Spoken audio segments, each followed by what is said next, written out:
back at WNST, Towson, Baltimore, and Baltimore Positive. All of our WNST coverage and our crab cake tour brought to you by our friends at the Maryland Lottery. We're letting ourselves play.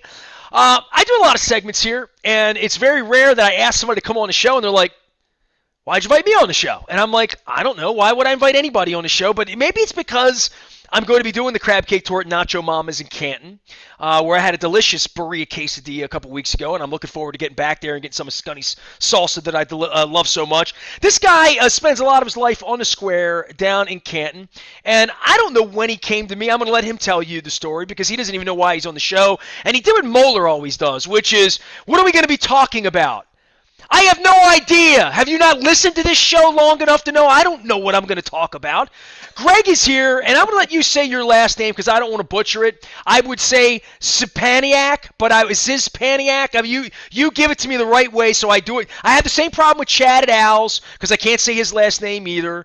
But go ahead and give me the pronunciation so I get it wrong the rest of my life. So yeah, hello, Baltimore and beyond. Nestor, thanks for having me on. So because we're here in the States, it's Szczepaniak, but from what I'm told, if we were over in the old country, if we were in Poland, it would be Szczepaniak. But we're not there, so we're here, so we're gonna go with Szczepaniak. Szczepaniak. All right, I'm gonna try to get it phonetically correct. My wife's Polish, but her mother's maiden name was Snarsky, so it wasn't really like I'm sure it was Snarskapaniakski or something, and and they shorten it, but either way, dude, we've known each other a long time. People would say like, you're a listener of WNST, or used to be at least, and your father and you would come out to barn shows. And I guess one of the reasons I'm reaching you is, first, we're Facebook friends, and you sell houses, and I like helping my friends to do whatever they do. And I just sold my condo with Jeff Moeller and Gary. So if you're lucky one day, you'll partner and be a buyer-seller with him. So introducing people to people. But you came into my life as you and your father. And this is after my father had died. My father died in 92. My father didn't live long enough to see the Ravens. That if I could have changed anything in my life, I would have been able to go to a football game with my dad one more time, And you and your dad would come out to my barn shows and give me pictures, and I have pictures. You wound up at my wedding years later, you and your dad, and you're in all my wedding pictures and all sorts of Jimmy Buffett regalia.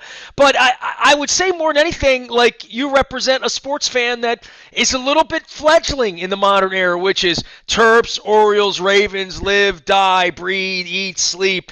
And ever since Trump became president, I've lost some of those people. You know what I mean? Right. Yeah. 100%. Baltimorean through and through, if you will. And now, you mentioned my dad, who of course is no longer with us.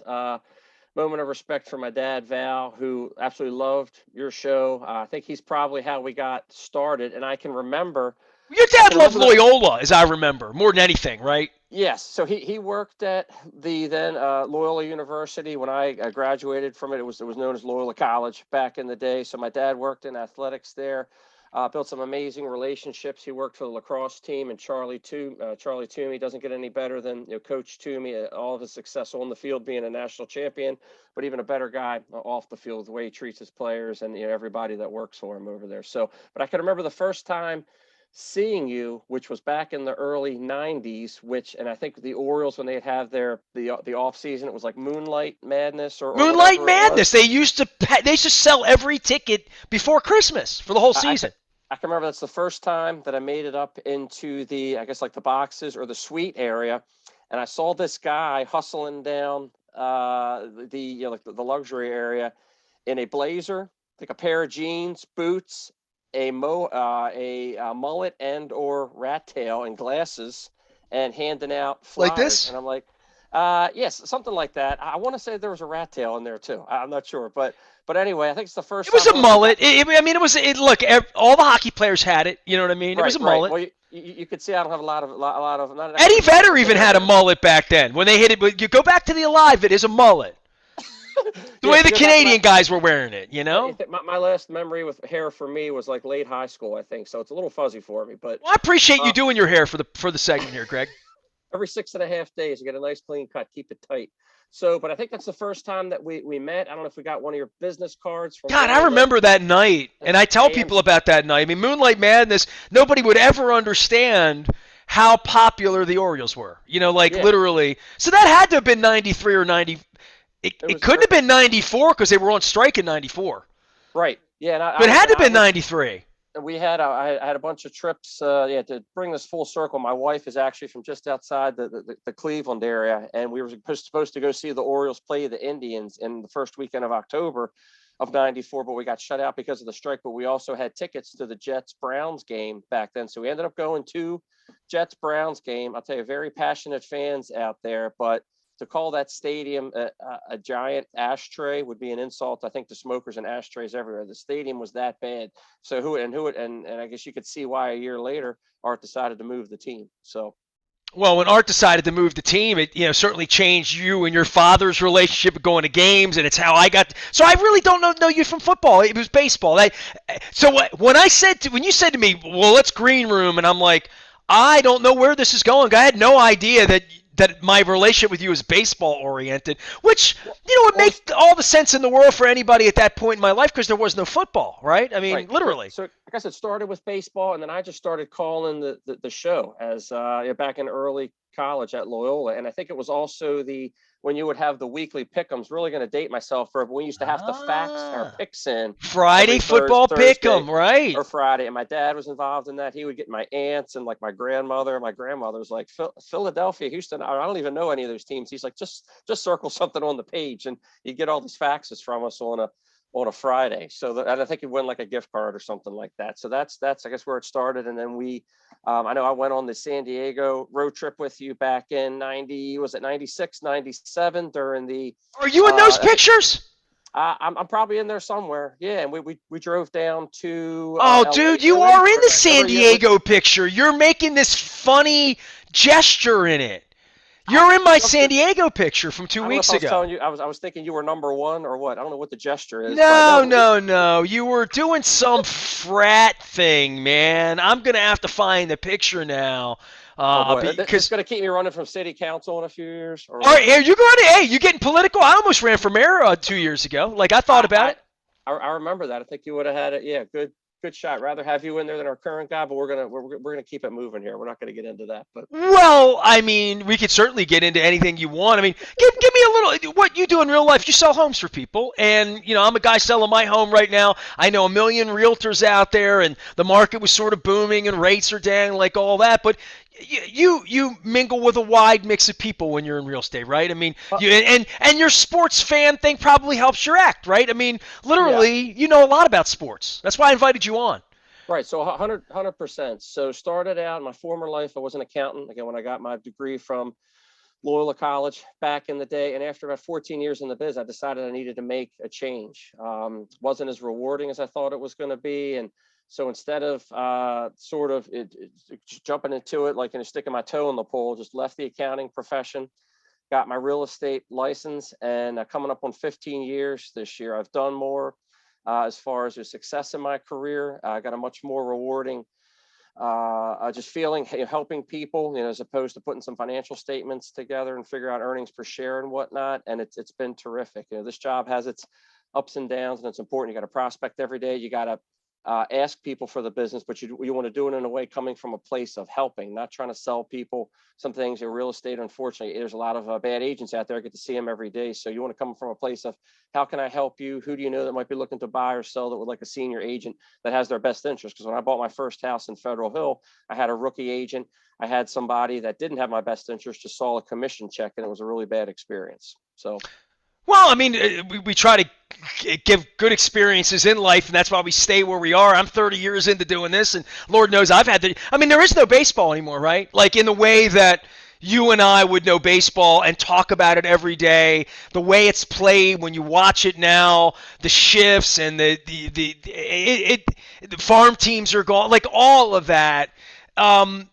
It's unnerved me, but I mean, they took my press pass 15 years ago. I found other things that interest me. Food and people and conversations and politics and how the world works and saving lives and my wife's illness and charities and people who need support and people that need attention. I've moved on, and to some degree with the baseball thing for me, I feel like it's probably the best thing that ever happened getting thrown out, because it allowed me to go meet different kinds of people and do things differently. You talked about being an accountant and then to be, I was a sports writer that became an entrepreneur, right? Because my pathway was going to be Ken Rosenthal, and if I was Ken Rosenthal, the commissioner of baseball would have fired me yesterday, right? Literally, Right. right? Oh, what it was short end of the stick that he got. I mean, just you're telling the truth or giving his perspective, and Well, that's where we are, though. That's what happens to state media these days. the That's state why my run. job changed.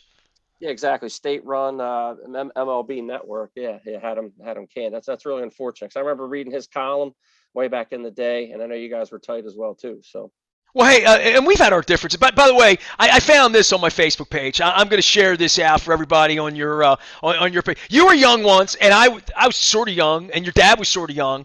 But these were the. By the way, these get nasty signs and these defense signs here from the barn. I have like a.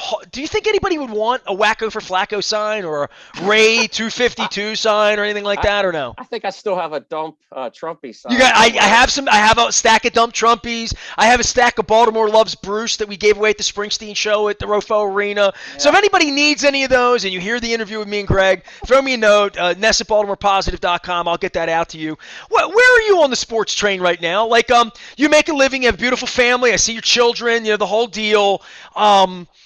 If your dad were alive, you would say, all right, Dad, let's take the kids. We'll go to an Oriole game. Then you'd see the ticket price or whether there's a game or not. Ravens are having trouble selling tickets. Obviously, the seats are empty. And the Terps and COVID and like all of this. Give me your sports experience because I think of you as every time I ever went to a Loyola game, you were there as an example, right? You worked games.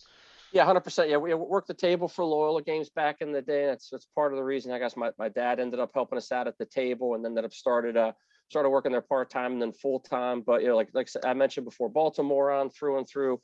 Grew up listening to Chuck Thompson on the radio. Vince Bagley for the Colts. For that time, unfortunately not. Wasn't really. Right before the team left, Maryland. Maryland Terps fan through and through. I was there at De La Rosa's up on the Avenue. The night that they beat Indiana. A former season ticket holder for the Orioles. Long time season ticket holder for the Ravens. Unfortunately, I stopped with my season tickets to the O's game many years ago, and then I gave up my season ticket, unfortunately, to the Ravens a few years ago with our little guys. Our second one coming. We got a 6-year-old and a 3-year-old, 2 boys. And so you're one of the people that's now like an empty, like it's talking to people who have moved on from whatever that ritual was, which was Moonlight Madness, and we're going to go to 13 Orioles games, and I'm going to go every Sunday, or I'm going to go when they're giving away bobbleheads, or I'm going to go when Messina pitches, or when Boddicker pitches, or whatever it is. I'm worried about sports, and this is from a guy who I haven't divorced myself from it, but I have separated myself from Billy Cundiff missing a field goal and me not being able to feed my family because of it, right? Like literally, right. that was a different level that I was at that maybe one day I'll write a book about the night that Billy Cundiff missed the kick and, people lost their jobs at WNST because I couldn't pay them. Like literally, like that's how crazy it got with sports in the success of the team versus whether I could feed myself or not. And I think a lot of people don't go home and do the proverbial, punch a hole in the wall because the Ravens lost this week, unless they're betting on it, I guess, right? Right. So, I guess a couple things. Obviously, it's been disappointing to see how the Orioles have struggled over the recent years, and then even when they had, I think it was the best record in the American League, was it 2011 to 2016? I think they had the best record. I think it was, but still, you didn't get the idea that they had a shot to win it all or had a plan to win a championship. I was going to say it almost sort of came together by accident. Now they supposedly have this master plan where you got to trust the process, and what does that mean? 2023, 24, 25. We got our fingers crossed here. It's been tough. And then with the Ravens again, just some of it. Obviously things changed when they decided to take a knee. That game in London so many years ago. So that whatever way your feelings are with that, but that's certainly a lot of people gave up their tickets after that. And then, the NFL part of it is, just being such a good TV experience. Like I said, going back to, I don't want to seem like I'm putting this on my kids, but, I got this great place right across the street from me, the Grunwald Club, the greatest social club in all of Baltimore. Oh, hey, happy birthday. I'm sorry I missed the birthday party. I was like, your birthday happened last month, right? But yeah, my birthday was a week before Christmas. I mean, probably It just was very other than being COVID-y. born on Christmas Day. Dude, like The I was gonna busiest time come of that year. night, but the COVID thing started. I went to an event. My wife left on the 10th, I think, of December. She wound up getting home late. She got stuck up in New Hampshire, and she goes away for a couple weeks of Christmas with her sister, and they do all this Polish kielbasa and bacon stuff and making Right. The pierogies, like all pierogies, that. shout out the pierogies. Yeah. Okay, all that. So she's right up with the Grunwald Club, right? So she left, and I went to an event, and people were unmasked. And I didn't feel good about being unmasked, and I don't feel like I had COVID at all, but I was just sort of staying away from people. And I knew I've been to the Grunwald, and I knew people want to hug me and like all that, and I figured I'll just have you on the show a couple weeks later and say happy birthday to Yeah. you, and The, like the, all the, that. But the Grunwald Club is a special. Really, I want you to wax about it because I have been there, and it's old school East Baltimore. I mean, like, there's nothing more old school than that. Maybe the Polish Home up on Broadway. it is. So beer, you got beers are a few bucks. You know, you get a glass of wine for like $3 or $4. Like I said, we've got four giant TVs everywhere, another small one behind the bar. We used to have the Christmas lights up 24/7. So we've taken a step up there. I don't know if you've been through Canton lately, but those Edison lights, which are very popular, you're seeing throughout the city where it's just like the bulb. Those are probably half of Canton sort of has those in front of their house. It looks like Italy. It does. It makes me want pasta. It makes me want to go to Amici's every time I see it, you know? Oh, Amici's. Oh, back then. Remember the Amici? I think we won a couple of Amici gift cards from you back in the day. Oh, then you ate well. Too. Oh, indeed. But so it's great. So we're a social club. We're the second oldest social club in Baltimore City. The oldest is one of the guys that we're very tight with. A lot of our members double up with St. Gerard's right up the street on Foster Avenue and Conklin. Yeah, I think it is. So it's a great way to network. Like I said, it's tough when it's nice being there at the Ravens game, but when you know I hate to say it, but part of it's getting a little bit older, having turned 50. When you can be inside and you're going to be with people you like, and you got all the big screen TVs, HD TVs, and you're paying $3 for a beer, and there's no lines for the bathrooms. It's hard to beat. So I did take my son to one game this year, the Chargers game. We picked a good one. He was good for about half, and then we had to cut out after that. How old's he now? So the William is 6, and then our youngest one, Tyler's about to turn 3. So William went to his first game, but he has just as much fun as the club, where the kids can sort of run around. We got the TVs. We got a Golden Tee golf machine, Golden Tee 99. Hopefully we're that we're holding that thing together with duct tape. Yeah, I was gonna say, I hope you get a repairman. You know. Yeah. So hopefully it's knock on wood, it's been working okay. But it's like, I hate to say this, but time is at a premium. I can just walk across the street, be in and out of there in 3 hours. See, when I think of the Grunwald Club, I think it should have the little bowling thing with the sawdust. We've got it. We've got it. We've got the and you push the hockey puck. We got it. And it knocks the pins down. So that sorry, we have shuffleboard with the little skates. No. I'm talking the old bowling, the little bowling setup, because they had that at the Railway Inn in Dundalk. You know what I'm talking about, right? I hear you. And I think a couple of those places may still have it down in Ocean City, or holding on for it down at the boardwalk, maybe Playland or something like that. Maybe still have a couple. I'd be into that. I'll kick your ass is what I'll do. Greg Szczepaniak is here. Did I say it right? You nailed it.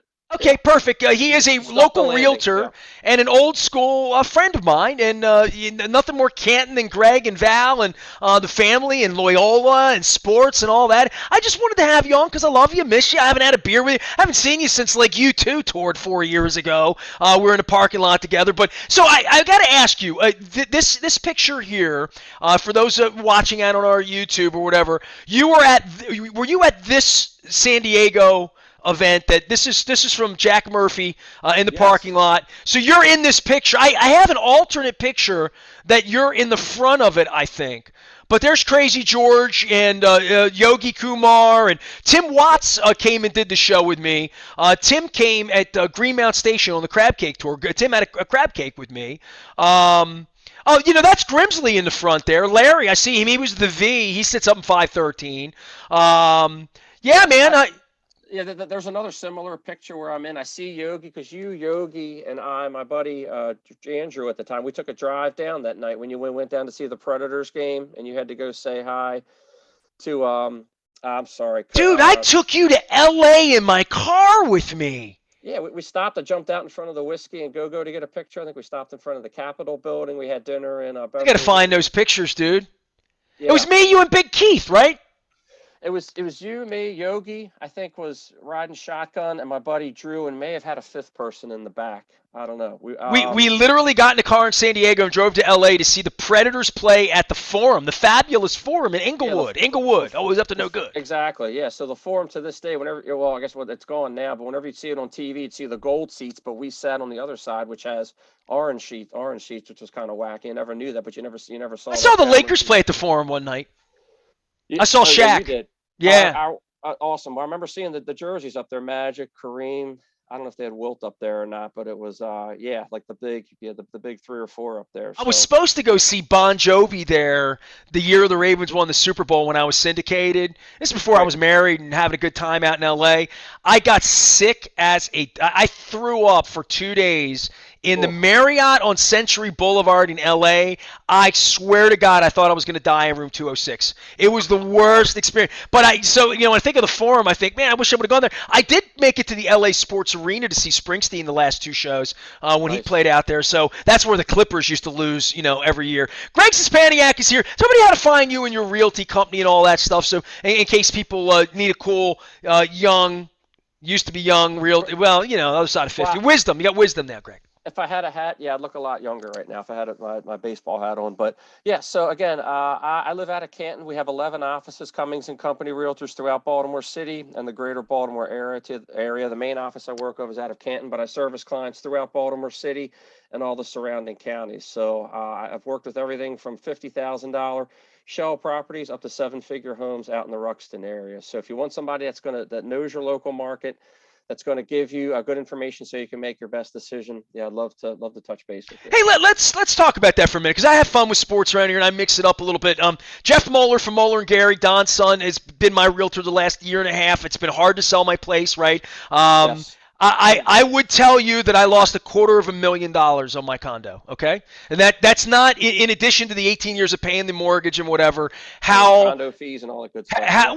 You know what? Let me say this about condo fees, okay? I live in a really nice building with really nice people. We've had the same staff here for 18 years. We're going to cry. It's going to be terrible, like all of that, right? So for me, it was worth it. Like, for what we got in the city for the way we wanted to live, I would not complain about the condo fees. I could complain about the taxes or the schools or the this or the that or Brandon Scott or the criminal mayors or I can go through all of that. And I had Brandon on the show, Coco's, a couple weeks ago. I live in the city. I support the city. I'm still living in the city for a couple more weeks.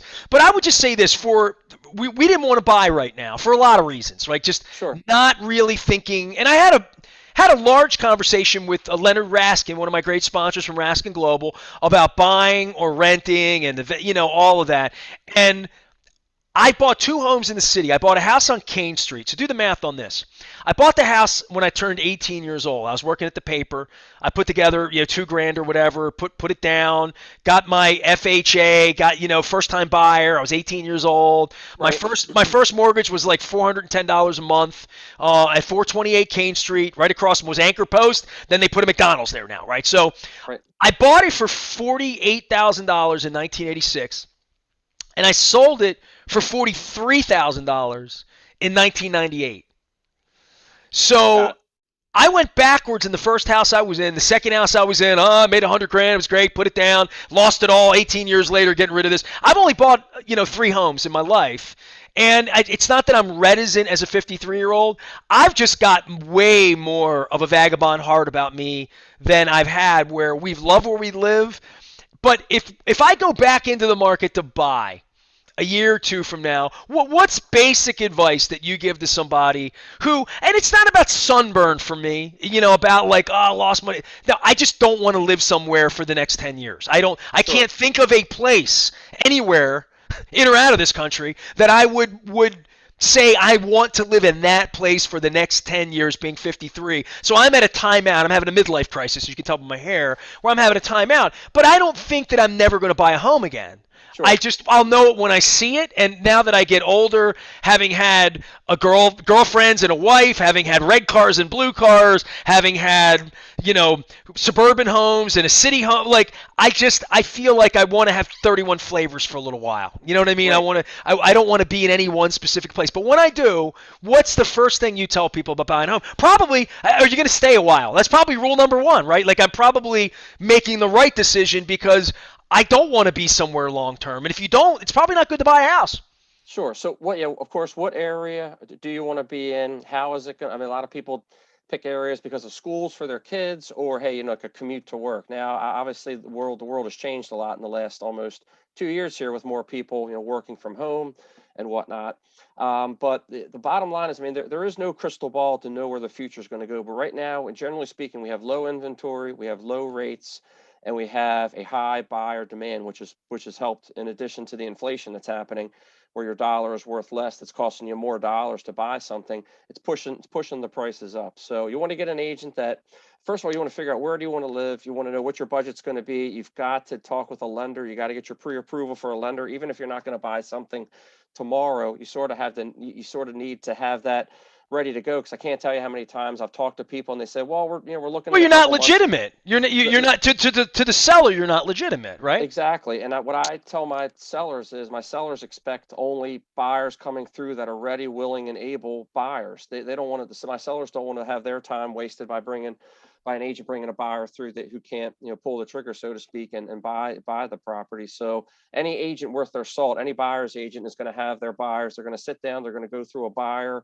presentation, sort of dig down a little deeper, because 50% of the time I found out people know exactly what they want, but the other 50% of the time they don't. I can't tell you how many times I sat down with a husband and wife or two significant others, and they haven't even agreed upon if they want to be in the city or county. So they got to get their ducks in a row before we start taking them out and showing them properties. But so you got to get your financing straight. You got to figure out what area you want to be in, how long you're going to be there. But there is no crystal ball, and there's nothing that automatically says, hey, because I buy a house here, it's going to increase 3 or 4% every year. Because are you maintaining the house? Are you replacing appliances? Are you painting the property? Or is the property in the same condition when you bought it 10 or 15 years ago? That doesn't mean it's going to automatically appreciate. You got to maintain the home. Little things like making sure that your HVAC, the filters are being changed, and if it's needs any paint or upkeep, changing appliances. So that's what also helps houses appreciate down the road. So hopefully that answers your question. So my wife and I went and we're moving to the Towson area, and we found a good situation. We're fine, right? But we looked in Canton big time. Like I really believed I was going to live in Highlandtown when we sold this. I think I've believed that for the last year and a half. My wife and I have really enjoyed the city, enjoyed walking through the city, despite all the warts and problems and this and that. We love urban life. We're going to hate leaving. We're going to hate not walking everywhere, like all of that. And maybe that would lure us back to buy a home from you down in Canton, because you found a place with a rooftop deck that we'd like and nice neighbors on a clean street with a parking situation, right? Like the things that we would say about it. But we went looking in Canton at a lot of the really nice rentals that are available and new places. And my wife wanted to have a garden and an outdoor space, and I've had friends with decks. Decks are cool. I'll say this, and I know you've traveled a little. I've traveled a lot, and you were in LA with me and whatever. Baltimore is so cool, right? And Canton specifically, with the type of homes, the row homes, the alleyways, the rooftops, the bars, the park, the water. You can walk downtown. Like, if I buy anywhere or the next place I go that's a situation that's urban, I love Highlandtown. It's coming back to life. Canton's coming. My friends at the Chaucer. I told Brian Eater, I'm like, I'm probably gonna get a place that's walkable to you. And we looked down at the beautiful complexes they're building down where the mall area is at the foot of Canton. We looked at some of those shishi foo-foo places and whatnot, and just decided to do something else for a little while. But when I see Baltimore and I drive through East Baltimore, I think to myself, like everyone else, and I sound like I'm running for mayor now, but I think about the potential of the place. I mean, Baltimore's so unique and so cool. Fells Point, all of it. 100%. Yeah, we're just a few blocks from the water. You mentioned you can walk to grocery stores. I mean, for us having our little ones, when you think city, you don't automatically think playgrounds, but there's like 5 or 6 playgrounds we can take our kids to that are all walkable. Patterson Park's just 5 or 6 blocks to our north. So we do have this little special area. And I was out at one of the local watering holes the other night, ran into a gentleman who was here in town from business from Austin. And we were at Speakeasy, I think. It just struck up a conversation. And he was like, man, this place is like a little gold mine here in Canton where, like I said, you got the shops close by, you got the square, you got the park. He had been there for about a week, so he kept coming back. I think he was staying at one of the hotels downtown, but he kept taking an Uber over to Canton to sort of just hang out and get dinner and meet some good people. So yeah, we have definitely a lot to offer here still in the city. So. Well, I was supposed to do the show at Nacho Mama's next week. I don't know whether COVID's going to allow that. I mean, I guess it's serendipity that I've had you on the show today because you're exactly the kind of person I'd be inviting over to Canton for a beer and a crab cake and some storytelling. And I mean, when you're sitting at Nacho Mama's, like you and me at Nacho Mama's doing a show, we could probably just do 2 hours talking about the pictures on the wall. Like literally, right? Like storytelling in a place like that, right? You got Elvis welcoming you, when you walk in, and just all the Colts memorabilia. Well, I'm going to get down there, and I'm going to do the show. You got an open invite. Bring the family by and all. I hope we get through this COVID thing, and it's been crazy, but really good to have you on, man. I'm glad we talked a little real estate, told some old school stories, and I got to show a picture of your dad, which made me happy. And I'm going to find the picture because you're doing like this Heisman thing in the front of the picture, I think, and it is you in San Diego. Now that you remind me, so that was a different time, a younger man, thinner in the face and a lot more hair, but it was a lot of fun. Even though the Ravens came up short that day, that was the game where there are only 2 leverage penalties called that year in the NFL, both in that game against the Ravens. So. Poor McCrary. I still remind him of that when I run into him down in Fells Point. Yeah. Greg Szczepaniak joining us here. He is a local realtor and friend and longtime listener and attended my wedding. Probably ate some of the cake in the paella, amongst other things. Got to talk to the governor, and Willie the cat just climbed up. Hey, Willie, what's going on? Is Willie named after? Who's Willie named after? Willie's named after Willie Chichi, the hitman from the Godfather. Actually. Oh, nice. Okay, I thought it was Willie Miranda. I wasn't sure, so I would bring my cat in, but she's asleep on the bed right now. But hey, by the way, everybody supporting the Betty White thing, make sure you're giving to our friends at Be More Humane because they rescue animals and give the kind of love that only a cat could give Greg at this point. So, dude, I find it very hard to think you're a parent of 2. I really do. I mean, you're not kidding. Hey, a lot changed in a few years where I got married, had the 2. Moved in with my now wife, Beth. Picked up a stray cat in the backyard. There's a whole other story with that. There was never a cat guy. Then we got 2 little ones now. So 50 years old, got started late, but I got started. So. Well, I mean, you got kids, you got a cat, you got a wife, you got a life. You're in Canton. You're walking distance from plenty of places with cold beer at a reasonable price. 100%. You're in the land of pleasant living. Greg is where you are, man. No doubt. All right, man. Cheers to your dad and mine too. All right. You got it, bud. Seriously. Happy New Year, 2022. Go ahead. Happy New Year. Unfortunately, look, here's what I got. This is what I'm Jesus! dealing with here. Don't drink from that. We need to. Everything tastes piss warm in that. This is how high our dishes are piled up here. This is what I got to deal with. So. Well, you got to get a dishwasher. You need a real estate agent. Greg Szczepaniak joining us here, our friend from Canton. I am Nestor. I'll get back out on the road eating crab cakes. I'm going to get back to drinking beer and hugging people and spreading my germs all over the place, but not now. I got to get my 3rd booster this weekend. Hopefully I'm not sick in bed, but building a bigger, better WNST AM 1570, where we never stop talking Baltimore positive.